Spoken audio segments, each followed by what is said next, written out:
हाय, नमस्कार मंडळी. तर इथे ना मला एक सरप्राईज मिळालेला होता. तर तुम्ही तो सरप्राईज म्हणू शकता किंवा मग आमचा अचानक झालेला प्लॅन. तर हा प्लॅन होता कार्तिकचा बाहेर फिरायला जाण्याचा. सो मस्त काय बॅग पॅक वगैरे केल्यात आणि त्यानंतर मग निघालो होतो आम्ही आमच्या टूरवरती. सो पुढे तुम्हाला एक एक व्हिडिओजमध्ये माहिती पडेल किंवा ह्या व्हिडिओच्या एंडिंगलासुद्धा माहिती पडेल की आम्ही कुठे निघालोत म्हणून.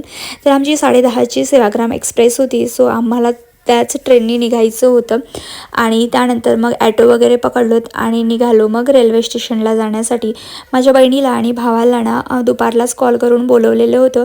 सो ते 20 मिनिटाच्या पूर्वी रेल्वे स्टेशनला पोहोचलेले होते आणि त्यानंतर मग इथे डुगूचं दोघेही जण लाड करत बसले होते, मावशी आणि मामा.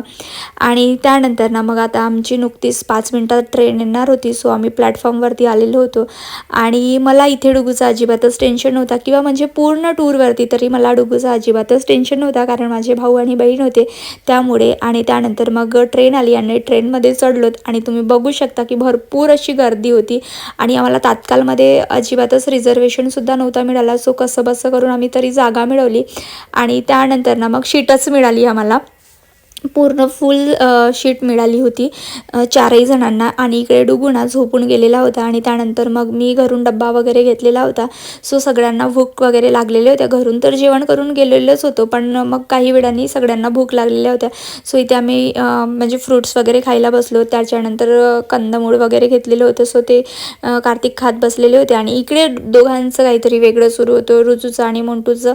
मला झोपू दे वगैरे वगैरे आणि मोंटूचं होतं की मला मोबाईल विसकू दे म्हणून. आणि आत्ता मला ना खूप जास्त अशी झोप येत होती, त्याच्यामुळे म्हटलं की आता व्हिडिओ स्टॉप करते. आणि हा आहे नेक्स्ट डे मॉर्निंगचा व्हिडिओ. So hello, good morning everyone. आणि हे टेकडी तुम्हाला माहिती असेलच की कुठली आहे तर. सो चला मी आता सांगतेच तुम्हाला. हे आहे टेकडी इगतपुरीची आणि आम्ही निघालेलो होतो मुंबईला जाण्यासाठी. आणि मी इतकी त्रासली होती की कधी कधी मुंबई येते असं माझं झालेलं होतं आणि फायनली मुंबई आली.